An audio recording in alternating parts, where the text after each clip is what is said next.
As consumers, we all want to enjoy an abundant variety of good quality, affordably priced, and readily available products. From the foods we eat and the clothes we wear, to the vehicles we drive and the supplies we use to build and remodel our home, the Port of Houston delivers the goods.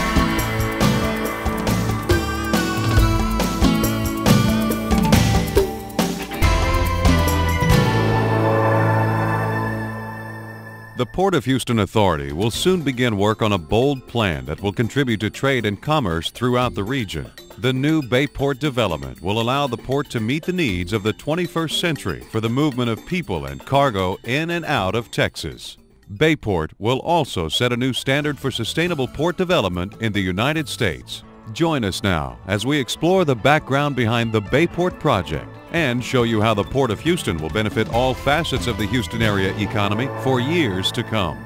Currently, the Port of Houston's primary container freight terminal is at Barbers Cut. In 2002, Barbers Cut handled more than 700,000 containers filled with cargo valued at more than $16 billion. Freight movement at Barbers Cut supports 5,200 jobs directly related to transportation and another 22,000 jobs that rely on that transportation. Without a doubt, the Barbers Cut terminal is a vital element among the region's economic activities. During times of economic upturn and downturn, the demand for freight movement has continued to grow. In response, the Port Authority has undertaken substantial improvements at Barbers Cut to keep the terminal operating as efficiently as possible while reducing environmental impacts. Over the past several years, Barbers Cut has served its purpose well. But rapid market growth is putting intense pressure on this facility, stretching its capacity to the limit. The port needs more capacity to meet market growth and help contribute to the economy. The process aimed at expanding capacity included a thorough examination of several sites, including Spillman's Island, Texas City, and Bayport. Through the environmental impact statement process, the U.S. Army Corps of Engineers judges each site on many factors, such as ship access, environmental impact, social impact, and access to road and rail links. Based on this information, the Port Authority determined that Bayport is the most responsible location for a container and cruise terminal complex. Let's step back a moment and consider the basic structure and function of a port. It's essentially a place where land transportation meets ocean transportation. Passenger cars and buses must easily reach cruise ships, and ocean-borne freight must have easy access to rail and truck transportation. This helps explain why the Bayport site is the best suited for port development and operations in comparison to the alternative sites. Bayport has ready-made access to Galveston Bay. The Port Authority will not need to undertake any major navigation improvements in Galveston Bay. Bayport is close to State Highway 146, which combined with the Texas Department of Transportation's expansion plans, can readily handle substantial freight traffic. The port can assist with putting in connectors to the road system without having to build new highways. A rail corridor already leads into the Bayport area to serve nearby industries. With some investment in operating yards and connector tracks, this rail corridor can support clean, rapid movement of containers to connect with the nation's rail network. The Bayport area is already home to a great deal of industrial and maritime activity. In fact, more than 6,000 vessel and barge trips are made to and from the existing Bayport terminal facilities every year. The Bayport site includes land that the Port Authority has owned for nearly 40 years. Compared to other sites that have been closely reviewed, Bayport is the most suitable location for building a comprehensive facility that serves both the ocean cruising public and local industry by providing a state-of-the-art container and cruise terminal. By placing its new terminal complex here, the Port Authority will be able to balance the need for rapid, clean transportation with the needs for community and environmental integrity. Planning a new terminal complex is challenging and requires the consideration of diverse public and private interests. The Port Authority assembled an expert team to plan the best facility possible. By combining local knowledge with technical expertise drawn from around the United States, the Port Authority ensured that every avenue was explored in designing a modern, efficient terminal. Once the Port Authority had solved the many technical issues, the development plan was revised with lots of community input to make it better, maximizing the benefits to the Houston area and minimizing the impacts of the Bayport complex on its neighbors and the environment. Through this comprehensive and inclusive approach, the Bayport Plan has steadily gained support from a broad array of government agencies, commercial enterprises, and citizens throughout Harris County and the rest of Texas. The Port Authority believes that vigorous, open public discussions should continue to be an integral part of the Bayport planning process. Let's take a few moments to explore the plan for Bayport. The largest part of the area will eventually be taken up by the Bayport Container Terminal. The port plans to build this facility over an extended period of time to meet market demands. When it's fully built, the terminal will have enough space for 7 ships and a 378-acre container storage yard. It will have a maximum capacity of about 1.4 million containers per year. That's a 200% increase over the port's current container handling capacity. In addition to direct jobs at the port, indirect jobs will be created at places like factories, warehouses, and retail outlets. The facility will also contribute approximately $1.6 billion to the local, regional, and state economy through wages and tax revenues. Eventually, the terminal's sophisticated rail yard will be able to handle the containers that go through the facility, reducing local traffic congestion. The Bayport complex will have designated space for building future warehouses and distribution facilities that will benefit from being close to a major seaport. These facilities will add substantially to the local economy. Placing them inside the terminal complex minimizes the environmental impact to the community and reduces the need for additional trucking. The east end of Bayport is dedicated to a new cruise port.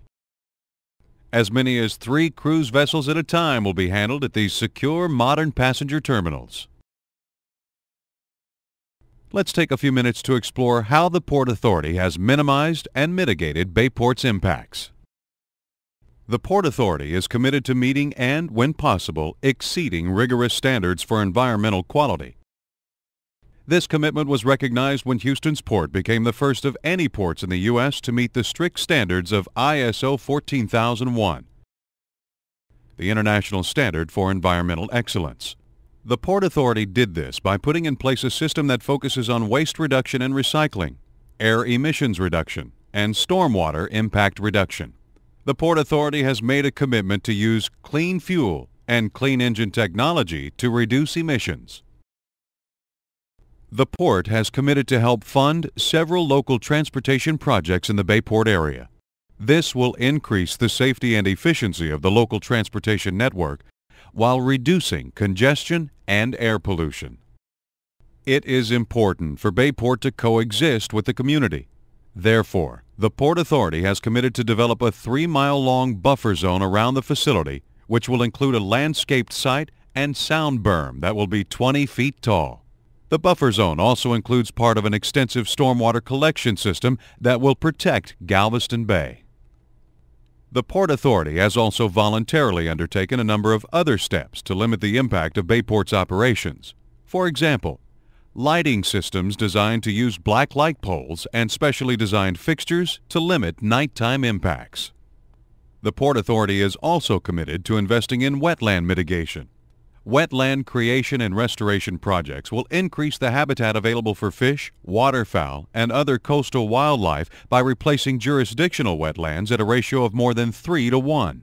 In fact, the current Houston Ship Channel project has established the Port Authority as a nationally recognized leader in these kinds of ecological efforts. The Port Authority has drawn on expertise developed in other ports around the world to make Bayport an environmentally sound facility, and will continue to review its development plans as new environmental technologies and techniques evolve. Bayport will not be built all at once. The complex will be developed over time to meet market demands. The Port Authority expects to bring the first units of production at Bayport online over a 5-year period.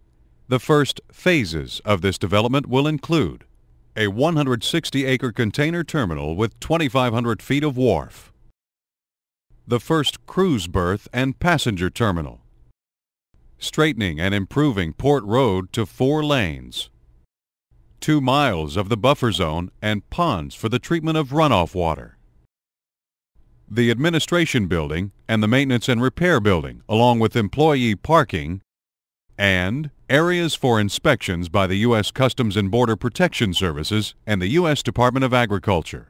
During this first phase, private development of restaurants, shops, and other tourist facilities may get underway as well. Again, these are just the first units of production expected to be brought online over a 5-year period. Currently, the Port Authority believes that over the second 5-year period, the development of Bayport will include the expansion of Port Road to 6 lanes, the building of the second cruise terminal along with additional private development of tourist facilities, completion of the buffer zone and construction of new truck gates, expansion of the container terminal with additional wharf and container storage, development of the first half of the rail yard. Construction of a separate road for access to the cruise facility will be completed. The third 5-year period will probably see the development of additional docks for container vessels, along with some 130 acres of container storage. The rail yard will be completed and additional warehouse facilities will be built. During this period, construction of the third cruise terminal is anticipated, along with the completion of tourist and visitor attractions by private developers. The last 5-year period will see the completion of the entire Bayport plan with the construction of 2 additional container vessel docks, 170 acres of container storage, supporting buildings, and the final warehouse facilities. By building Bayport in stages, the Port Authority will only build what is necessary to meet market demands. As consumers, all of us are the key drivers of that market demand. We all want to enjoy a marketplace that provides a variety of high-quality, affordable, and readily available goods. And as business owners, it's important to have access to world markets for products that you export. From its first day of operation, the Bayport Complex will provide positive contributions to the Houston region's economy. The Port of Houston Authority is proud of its plan and is confident that Bayport will enable everyone in Houston and throughout the region to enjoy the benefits of global trade and commerce for decades to come. That's how the Port delivers the goods.